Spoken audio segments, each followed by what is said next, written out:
কবিতা কথা অংকুৰজ্যোতি বৰা পাঠ সপোন বাস্তৱ।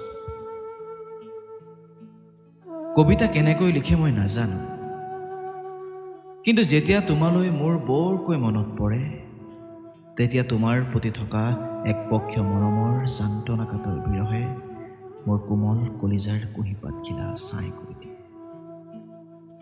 তেতিয়া মোৰ কলমেৰে আবেগৰ ঢল বৈ আহে, সেয়া জানো কবিতা।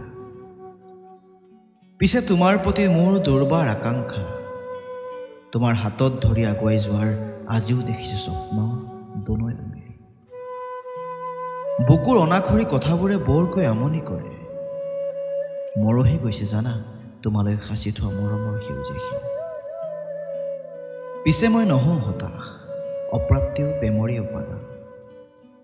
মোৰ কল্পকাননত তুমি সদায় এপাহ ৰজনীগন্ধা হৈ ফুলিবা, যাৰ সুবাস মই পান কৰিম।